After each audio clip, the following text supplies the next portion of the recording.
Hello everyone, good morning. स्वागत है आपका अपने चैनल हिस्ट्री वर्ल्ड में।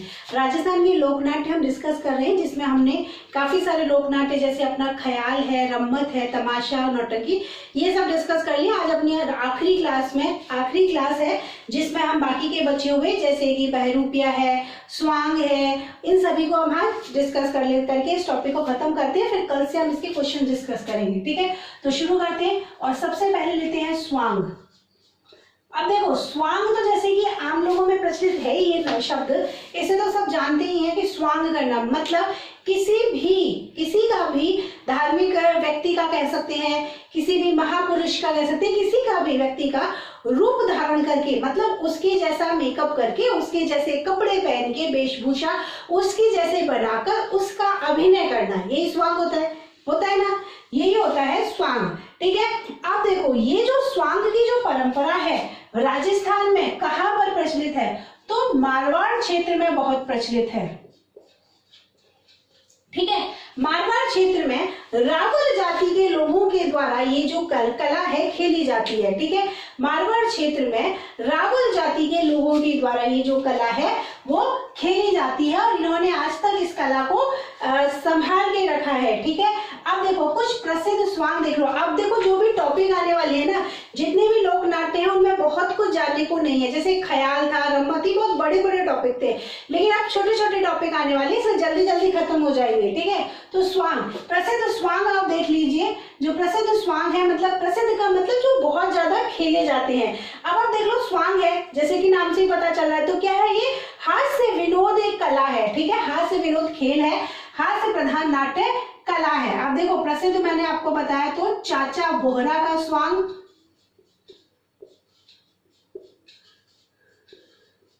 सेठ सेठानी का स्वांग,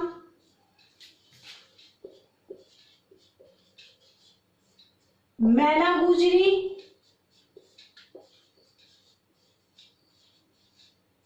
ठीक है। ये सब क्या है? ये प्रसिद्ध स्वांग है, ठीक। स्वांग का चैप्टर अपना कंप्लीट। स्वांग के बाद में स्वांग से ही मिलता जुलता एक का लोक नाट्य है, वो है बहरूपिया। अब देखो, अगर हम बहरूपिया का ही शब्द विच्छेद करें, संधि विच्छेद करें, तो बहुत रूप धारण करने वाला, अगर हम इसको इसके अकॉर्डिंग इसका शाब्दिक अर्थ निकालें बहरूपिया का, तो क्या है? बहुत रूप धारण करने वाला, मतलब जो जिस समय के अकॉर्डिंग जिस तरीके का रूप धारण करे, अलग अलग तरीके का। जैसे आप मान लो अभी कोई महापुरुष के ऊपर लोक नाट्य खेला जा रहा है, तो उसके अनुरूप स्वरूप धारण करना, जो गेटअप है उसके अकॉर्डिंग लेना और उसके अकॉर्डिंग ही अपना अभिनय करना, ठीक। यही है, इसीलिए मैंने आपको बताया था स्वांग से बहुत कुछ मिलता जुलता है, ठीक है। मेकअप, वेशभूषा, सब कुछ विभिन्न पात्रों के अनुसार उनको गेटअप धारण करना और उसी के अकॉर्डिंग अपना अभिनय करना। अब कलाकार इसमें देख लो, मुख्य कलाकार हैं, दो मेन रूप से इसमें नाम आते हैं। एक तो परशुराम जी का नाम आता है, दूसरा आता है जानकी लाल। जो जानकी लाल है, इन्होंने अपने देश से बाहर, ठीक है, ये जो जानकी लाल है, इन्होंने अपने देश से बाहर मतलब विदेशों में भी इस कला का जो है प्रचार किया है, विदेशों में भी इस कला का जो है प्रदर्शन किया है। कुछ प्रसिद्ध स्वांग है, इनके द्वारा कुछ प्रसिद्ध स्वांग या जो खेल खेले जाते हैं वो आप देख लो, जैसे कि नारद, सेठ, लोहारन, गाड़िया, हनुमान, ठीक है। ये सारे स्वांग जो है इनके द्वारा खेले जाते हैं, ठीक। दो देखे अपन ने, स्वांग और बहरूपिया। तो अब इसके बाद में देखेंगे हम भवाई नृत्य। अब देखो, भवाई लोक नाट्य, सॉरी नृत्य नहीं, लोक नाट्य। लेकिन जब हमने लोक नृत्य डिस्कस किए थे,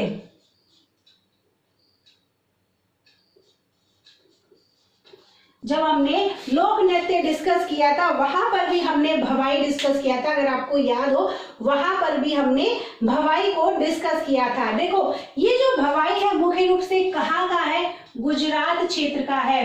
तो राजस्थान में भी वो जिले जो गुजरात की सीमा से जुड़े हुए हैं, वहां पर ये जो लोक नाट्य है वो खेला जाता है, क्योंकि ये मुख्य रूप से गुजरात का है। तो राजस्थान में वो जिले जो गुजरात की सीमा से टच करते हैं वहां पर ये जो खेल जो है ये लोक नाट्य खेला जाता है। ठीक, राजस्थान में इसके जन्मदाता कौन है? बाघाजी। बाघाजी जाट जो कि केकड़ी अजमेर के निवासी हैं। ठीक है, बाघाजी जाट जो कि केकड़ी अजमेर के निवासी हैं। एक नृत्य नाटिका है, मैंने आपको पहले भी बताया था, अभी थोड़ी देर पहले, कि लोक नृत्य में मैंने आपको इसके बारे में बताया था। तो ये क्या है? एक नृत्य नाटिका है। ठीक है, सर्वाधिक प्रचलित है मेवाड़ क्षेत्र में।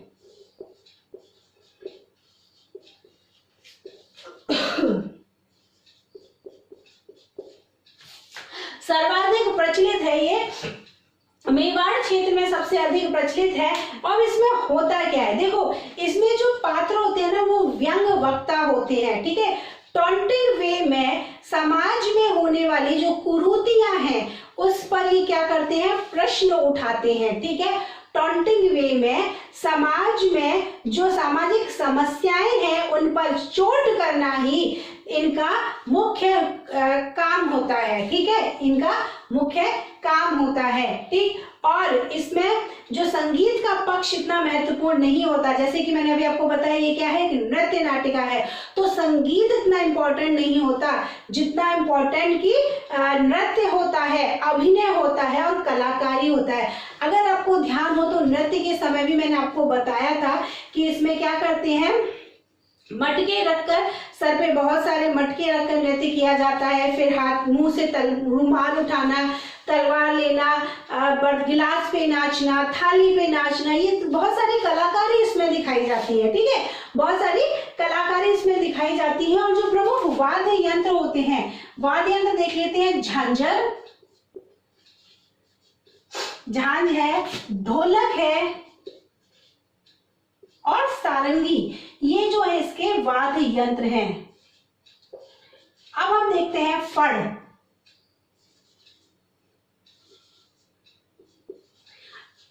राजस्थान की लोक कलाएं याद है आपको? राजस्थान की लोक कला, हस्तकला, अगर आप में से किसी ने वो नहीं टॉपिक देखा है तो मैं आई बटन में इसका लिंक दे देती हूँ, आप जाके वहां पर इस टॉपिक को जरूर देख लीजिएगा। फड़ मैंने आपको वहां बहुत अच्छे से समझाई हुई है, इसलिए मैंने आपको कहा है कि वहां जाके देख लेना। फड़ क्या होती है? देखो, कपड़े पर लोक देवता से संबंधित, पहले ही लोक देवता तक ही सीमित थी, अब तो पौराणिक आख्यानों का भी इसमें हो गया है। ठीक है, तो किसी भी कपड़े पर उस लोक देवता से संबंधित, मतलब उस लोक देवता का संपूर्ण जीवन चरित्र किसी कपड़े पर चित्रित करना ही फड़ कहा जाता है। ठीक है, उस लोक देवता का संपूर्ण जीवन चरित्र उस कपड़े पर चित्रित करना ही क्या कहलाता है? फड़ कहलाता है। उनकी जीवन गाथाओं को चित्रित करना ही फड़ कहलाता है। और फड़ चित्रण का केंद्र मैंने आपको बताया था, वो है शाहपुरा भीलवाड़ा। ठीक है, शाहपुरा भीलवाड़ा फड़ चित्रण का केंद्र है। और इसमें जो चित्रण किया जाता है वो लाल रंग और हरे रंग से किया जाता है। ठीक है, फड़ चित्रण जो किया जाता है वो लाल रंग और हरे रंग से किया जाता है, जिसमें जो मुख्य पात्र होते हैं, जैसे मान लो पाबू जी की फड़ है या रामदेव जी की फड़ है, तो जो भी मेन कैरेक्टर है, जैसे पाबू जी की फड़ है तो मेन कैरेक्टर कौन हुए? पाबू जी। तो पाबू जी का जो कैरेक्टर है वो तो लाल रंग से को चित्रित किया जाएगा, और जो इनके ऑपोजिट है या मतलब जो एक तरीके से विलन है उनका जो कैरेक्टर है वो हरे रंग से चित्रित किया जाएगा। ठीक है, मेन कैरेक्टर मुख्य पात्र को लाल रंग से और खलनायक को हरे रंग से चित्रित इसमें किया जाता है। ठीक है, दो रंगों का इसमें प्रयोग किया जाता है। और फड़ का वाचन कैसे किया जाता है? खुले मैदान में या चौराहे पर इसका वाचन किया जाता है, और भोपा और भोपिन के द्वारा फड़ का वाचन किया जाता है किसी भी मनौती के रूप में। जैसे मैंने आपको बताया था, ऊंट के लिए पाबू जी की फड़ का वाचन होता है। ठीक है, अगर कोई ऊंट बीमार पड़ जाता है तो ऊंट के लिए पाबू जी की फड़ का वाचन होता है, क्योंकि ऊंट मारवाड़ में ऊंट लाने का जो श्रेय है वो पाबू जी को ही जाता है। तो अगर कभी किसी ऊंट की तबीयत खराब हो जाती है तो उसके स्वास्थ्य के लिए जो है पाबू जी की फड़ का वाचन किया जाता है। ठीक है, इसी तरीके से किसी भी अनिष्ट की आशंका को दूर करने के लिए भी फड़ का वाचन किया जाता है। ठीक है, पाबूजी की फड़ सर्वाधिक लोकप्रिय फड़ है। ठीक है, वहीं पर देवनारायण जी की जो फड़ है वो सबसे छोटी और सबसे लंबी फड़ की श्रेणी में आती है। मतलब सबसे छोटी फड़ है तो वो भी देवनारायण जी की है, और सबसे लंबी फड़ की हम बात करें तो वो भी देवनारायण जी की ही है। फड़ के बारे में ज्यादा डिस्कस नहीं करेंगे, मेन इंपॉर्टेंट इतना ही था। बाकी आई बटन में लिंक दिया हुआ है, वहां जाके आप इसका अच्छे से इस वीडियो को आप देख सकते हैं। ठीक है, फड़ हो गया। अब फड़ के बाद में देखते हैं गौरी या राई।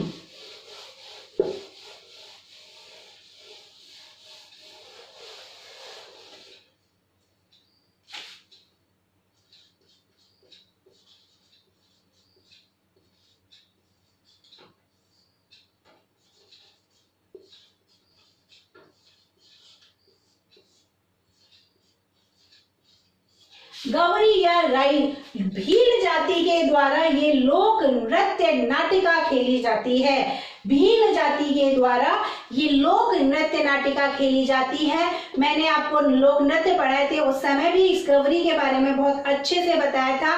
इसमें जो है भगवान शिव, क्योंकि भगवान शिव जो है भीलों के अधिष्ठात्र देव है, मुख्य देव है इनके, तो उन अपने देवता के लिए भगवान शिव और भस्मासुर की कथा का इसमें खेल खेला जाता है। भगवान शिव और भस्मासुर की कथा तो हम सभी जानते हैं कि भस्मासुर ने भगवान शिव की बहुत तपस्या की थी और भगवान शिव से आशीर्वाद लिया था। भगवान शिव से उसने ये आशीर्वाद प्राप्त किया था कि जिसके सर पर भी अपना हाथ रखेगा उसको भस्म कर देगा। एक बार उसने माँ पार्वती को देखा तो माँ पार्वती को पाने की उसकी इच्छा हुई, इसीलिए वो भगवान शिव के पीछे भागा, जिससे भगवान शिव के सर पर वो अपना हाथ रख दे और उनको भस्म कर दे। वहीं पर भगवान विष्णु आए और भगवान विष्णु ने मोहिनी रूप धारण करने के बाद उस भस्मासुर का नृत्य करते करते उस भस्मासुर का हाथ उसके ही सर पे रखवा दिया, जिससे वो स्वयं भस्म हो गया। तो इस कथा का वाचन इस लोक नृत्य नाटिका के द्वारा किया जाता है। और भस्मासुर के भस्म होने के उपलक्ष्य में गौरी जो त्योहार है, गौरी त्योहार मनाया जाता है और इसीलिए ये गौरी जो है लोक नृत्य ये किया जाता है या गौरी लोक नाटिका की जाती है। ठीक, समझ में आ गया ना आपको? देखो, संपूर्ण भारत में प्रचलित जितने भी लोक नाटक अपने भारत में, राजस्थान की बात नहीं कर रही हूँ, ऑल ओवर इंडिया की बात कर रही हूँ, जितने भी लोक नाटक अपने यहाँ प्रचलित है उनमें एकमात्र एक गौरी ही लोक नाट्य ऐसा है जो दिन के समय खेला जाता है। ठीक है, एकमात्र गौरी ही ऐसा है जो दिन के समय खेला जाता है। और एक चीज और याद रखना, इसमें राजस्थान का सबसे प्राचीन लोक नाट्य है। ठीक है, राजस्थान का सबसे प्राचीन लोक नाट्य है जो भगवान शिव का वेश धारण करता है व्यक्ति, उसको पुरिया कहा जाता है और उस पुरिया के चारों ओर ही ये लोग नृत्य करते हैं और इस नाटिका का मंचन करते हैं। ठीक, गौरी समझ में आ गया। अब देखो, गौरी के बाद में हम देखते हैं लीलाएं। लास्ट है ये अपना, इसके बाद अपना टॉपिक कंप्लीट। देखो, लीलाएं, लीला तो हम जानते ही हैं, दो ही है, रास लीला और रामलीला। ठीक है, दो ही लीला है।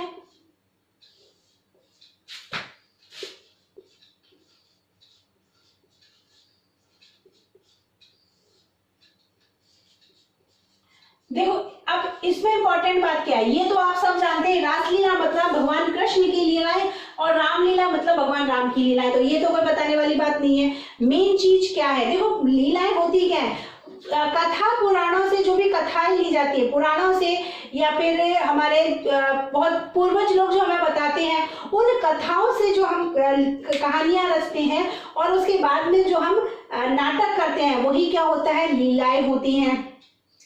बहुत प्रचलित है ये, राजस्थान में नहीं, राजस्थान से बाहर भी ये बहुत ज्यादा प्रचलित है।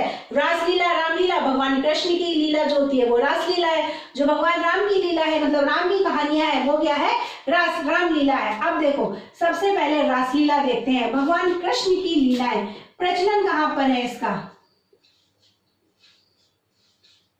तो व्रज क्षेत्र, भरतपुर, अलवर क्षेत्र,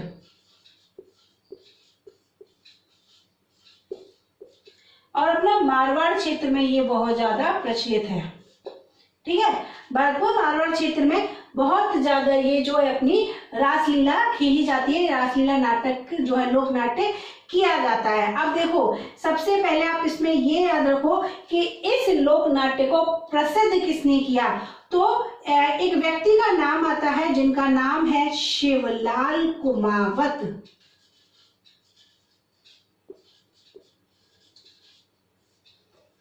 ठीक है, शिवलाल कुमावत ही है जिन्होंने रासलीला को एक विशेष रूप प्रदान किया है। ठीक है, जिन्होंने रासलीला को एक विशेष रूप प्रदान किया है। इसके अलावा हरगोविंद स्वामी,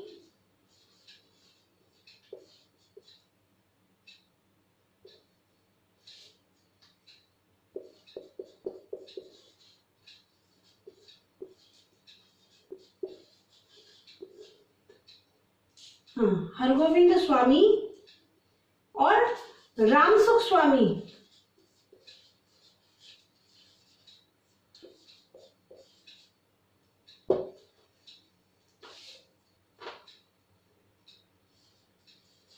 इनके रासलीला मंडल बहुत ज्यादा प्रसिद्ध है। इन दोनों का मैंने नाम क्यों लिखा, क्योंकि इनके जो है रासलीला मंडल बहुत ज्यादा प्रसिद्ध हैं। सिर्फ अपने राजस्थान से अपने राज्य में या फिर अपने राष्ट्र में ही नहीं, विदेशों में भी इन्होंने रासलीला का जो प्रचलन किया है, विदेशों में भी इन्होंने रासलीला को प्रसिद्ध बनाया है। और रासलीला का प्रमुख केंद्र है फुलेरा।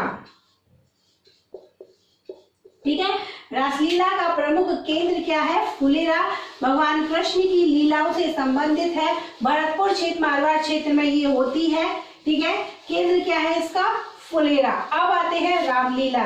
अब देखो रामलीला जो है, रामलीला का प्रारंभ एक तरीके से हम ये कह सकते हैं कि राजस्थान में रामलीला का जो प्रारंभ है रासलीला के बाद ही हुआ है, इसीलिए मैंने इसका नाम बाद में लिखा है। रामलीला का प्रारंभ रासलीला के बाद में ही हुआ है और इसका प्रारंभ किसने किया है, गोस्वामी तुलसीदास।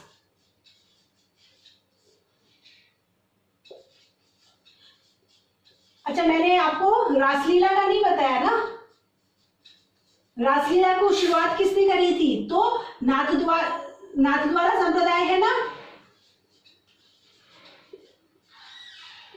नाथद्वारा पुष्टि मार्गीय संप्रदाय के जो प्रवर्तक हैं वल्लभाचार्य जी ने ही रासलीला का प्रारंभ किया था। ठीक है, वल्लभाचार्य ने ही रासलीला का प्रारंभ किया। वापस आते हैं रामलीला पर। रामलीला की शुरुआत किसने की, रामलीला का प्रारंभ किसने किया, गोस्वामी तुलसीदास ने रामलीला का प्रारंभ किया है। और राजस्थान में बिसाऊ जो क्षेत्र है, राजस्थान में जो बिसाऊ है, बिसाऊ की मूक रामलीला बहुत ही प्रसिद्ध है। ठीक है, रामलीला जो है बिसाऊ की मूक अभिनय पर जो आधारित रामलीला है बिसाऊ की, वो बहुत ही ज्यादा प्रसिद्ध है। बिसाऊ है, ये बिसाई नहीं है। ठीक है,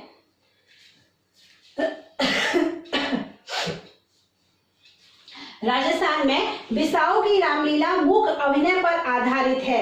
वहीं पर अगर देखा जाए तो भरतपुर और कोटा की रामलीला बहुत अधिक प्रसिद्ध है। भरतपुर और कोटा की रामलीला बहुत प्रसिद्ध है। ये थी लीलाएं। इसके बाद में एक छोटा सा टॉपिक और है, वो है अपना कठपुतली। कठपुतली आप सब जानते हैं, जो राज परिवार में रहते थे, भाट परिवार और नट के द्वारा कठपुतली का खेल खेला जाता है। ठीक है, कठपुतली का नाटक खेला जाता है और इसकी जन्मस्थली कहाँ है, राजस्थान ही है। और राजस्थान में कहाँ पर, उदयपुर क्षेत्र में कठपुतलियों का निर्माण किया जाता है। ठीक है, उदयपुर में कठपुतलियों का निर्माण किया जाता है। कठपुतलियां हम सब जानते हैं, उन कठपुतलियों को बनाकर उनसे धागे बांधकर उनका जो व्यक्ति होता है उनके धागों को पकड़कर अपने अकॉर्डिंग उनको हाथों को घुमाता करता हुआ उन कठपुतलियों का जो नाटक है वो सबको दिखाता है। अब देखो कठपुतलियों में जो खेल खेले जाते हैं वो इम्पोर्टेंट है, आप वो देख लो। सिंहासन बत्तीसी,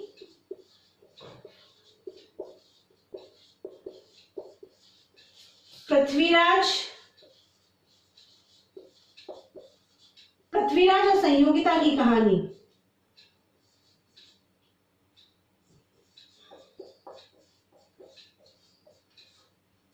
अमर सिंह राठौर, सबसे इंपॉर्टेंट व्यक्ति। और ये जो अमर सिंह राठौर की कहानी है ना, ये सर्वाधिक सुनाई जाती है कठपुतलियों में, ठीक है।